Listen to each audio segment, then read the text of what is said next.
চুর, পাশাপাশি সে যে ক্যান্সারের ডাক্তার হয়ে যায়। এখন সেই বিষয়ে তার কাছ থেকে আমরা জিজ্ঞাসাবাদ করছি, তার সাথে চুরের আর কোন কোন সর্দার আছে জড়িত। ডাক্তার ফারহানা হক মানে ঢাকা মেডিকেল কলেজের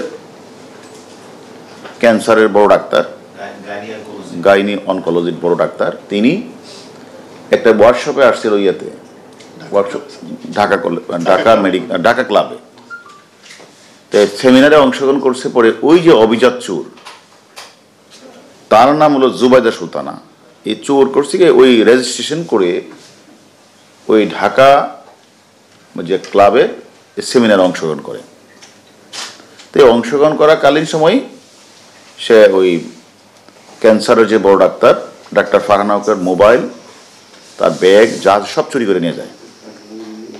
তা তার আসলে এই যে চোর, সে হলো অভিজাত চোর। তার টার্গেট হচ্ছে এরকম মানে বিভিন্ন অভিজাত হোটেলগুলিতে, বিশেষ করে যে সকল কর্মজীবী নারীরা মানে 5 স্টার হোটেলগুলি, যেমন ঢাকা ক্লাব, গুলশান ক্লাব, তারপর উত্তরা ক্লাব, বড় বড় ক্লাবগুলিতে গিয়ে সেমিনারে অংশগ্রহণ করে।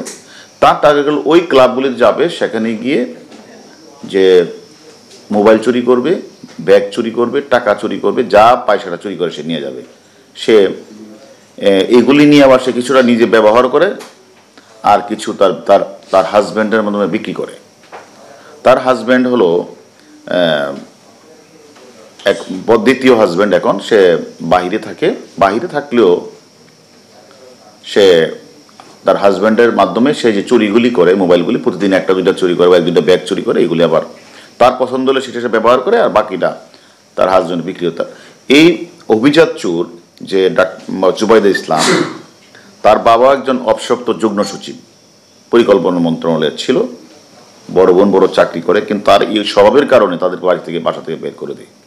প্রথম জামাই নেই, দ্বিতীয় জামাই, তাকে দ্বিতীয় জামাইয়ের আবার চতুর্থ স্ত্রী। সে এই চতুর্থ স্ত্রী থাকার কারণে সে বাহির থেকে তার দায়িত্ব দিয়ে, তুমি চুরি করবা, তোমার মাল আমি বিক্রি করে দেবো। এইভাবে আসলে এ পর্যন্ত সে 700 থেকে 800 মোবাইল ফোন 12 বছর ধরে চুরি করে। 700 থেকে 800 মোবাইল সুন্দর সাজগোজ করে যায়, গিয়ে টার্গেট, আর তার টার্গেট কোনো রাস্তাঘাট বা কোনো ছোটো কোনো হোটেল না, তার টার্গেট হচ্ছে রাজধানীর মানে 5 স্টার হোটেলগুলি, শেরাটন থেকে শুরু করে একদম Uttara club, Le Meridien, Westin, Gulshan club, sporting club, তারপরে ঢাকা ক্লাব, এইগুলিতে সে চুরি করে। এবং আমরা সে আবার মানে ওইসব যে সেমিনারে, যে ওয়ার্কশপ সেমিনারে অংশগ্রহণ করতো, সে আবার কোন দিন অনুষ্ঠানটা হবে সেখানে কিন্তু সেটাতে সে রেজিস্ট্রেশন করতে হয়। এই সে কিন্তু রেজিস্ট্রেশনও করে। অর্থাৎ ঢাকা ক্লাবে যে সেমিনারটা হয়েছিল, সেখানে যে অনকোলজি বিভাগের যে হেড অফ দ্য অনকোলজি হিসেবে যে কাজ করে ডাক্তার ফারহানা হক, সে যখন ওইখানে আসছে, সে তখন যে তার মোবাইলটা, তার ব্যাগটা সব কিছু চুরি করেছে। সেখানে আবার কার্ড ছিল, সে যে বড় ডাক্তার, যেহেতু কার্ড ছিল বড় ডাক্তার, তখন করছে ওই মোবাইল থেকে করছে কি হোয়াটসঅ্যাপ নাম্বার তার কাছে নিয়ে যায়, সে তখন হয়ে গেছে অনকোলজি বড় ডাক্তার। এই চুর অনকোলজি ডাক্তার হয়ে সে আবার বিভিন্ন রোগীরা যখন টেলিফোন করে, হ্যাঁ আপনাকে আমি করে দিব, আমি বড় ডাক্তার, টাকাটা আগে পাঠিয়ে দেন। যেহেতু ক্যান্সারের রোগী যারা, তারা তো টাকাটা কোনো বিষয় না, তারা তাড়াতাড়ি, তখন সে বলে যে আমি বড় ডাক্তার, আমার অ্যাপয়েন্টমেন্ট তাড়াতাড়ি টাকা পাঠান। তখন টাকা পাঠিয়ে দিত, টাকা পাঠিয়ে দিলে সে মোবাইলটা আবার সে আর ধরতো না। তেমনিভাবে আমরা যখন তার বিরুদ্ধে কমপ্লেন পাই, এই কমপ্লেনের প্রেক্ষিতে আমরা একজন মহিলা কনস্টেবলকে লাগাই তার পিছনে, যে আমি তো ক্যান্সারের রোগী, আমাকে একটু, সে বলে যে আপনি তাড়াতাড়ি 1,20,000 টাকা পাঠান। তখন আমাদের মহিলার তো হ্যাঁ আমি পাঠাচ্ছি, কোথায় থাকবেন, টাকাটা পাঠাচ্ছি করে, তারপর তাকে আমরা টঙ্গী থেকে গ্রেপ্তার করেছি তাকে। তো সেই যে এই বড় মাপের যে এক ধরনের অভিজাত চোর, পাশাপাশি সে যে ক্যান্সারের ডাক্তার হয়ে যায়। এখন সেই বিষয়ে তার কাছ থেকে আমরা জিজ্ঞাসাবাদ করছি, তার সাথে চোরের আর কোন কোন সর্দার আছে জড়িত। সে প্রাথমিকভাবে স্বীকার করেছে যে এই মালামালগুলি বিক্রির ক্ষেত্রে তার হাজব্যান্ড সহায়তা করে, দ্বিতীয় হাজব্যান্ড। আবার দ্বিতীয় হাজব্যান্ডের হলো চতুর্থ ওয়াইফ। তো সে এখন মানে বলছে সেগুলো, এটা আমরা ভেরিফাই করি। আর বাকি তার সাথে আর কারা কারা বিভিন্ন হোটেলগুলিতে সে যায়, সেগুলো আমরা কালেকশন করেছি। সে কীভাবে রেজিস্ট্রেশন করে সেটাও আমরা কালেকশন করেছি।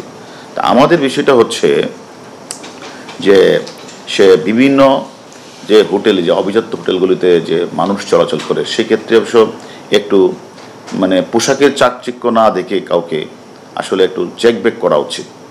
আর যে কোনো জায়গাতে নিজের হ্যান্ডব্যাগ, মোবাইল, অন্যান্য গুরুত্বপূর্ণ সাবধানে রাখা উচিত, নতুবা বারবারই এবং সিসিটিভি যেখানে নাই সেখানে সিসিটিভি আওতায় নিয়ে আসতে হবে।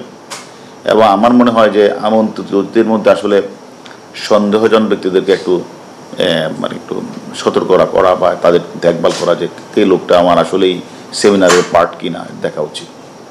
আমরা মনে করি যে এই যে অভিজাত চোর, যে তার টার্গেট ছিল চাকরিজীবী নারী, চুরিটা করতেন বিভিন্ন অভিজাত ক্লাবে, বড় বড় হোটেলে, এবং অংশ নিতেন তিনি বড় বড় সভা সেমিনারে এইগুলি, এবং এই চোরাইকৃত জিনিস ব্যবহার করে আবার তিনি মানে অভিলাষী জীবনযাপন করতেন, যার কারণে তার এই জীবনযাপনের কারণ হয়তো বা কেউ তাকে বিভিন্ন সেমিনারে অংশগ্রহণ করতে আসলে বারণ করতেন না।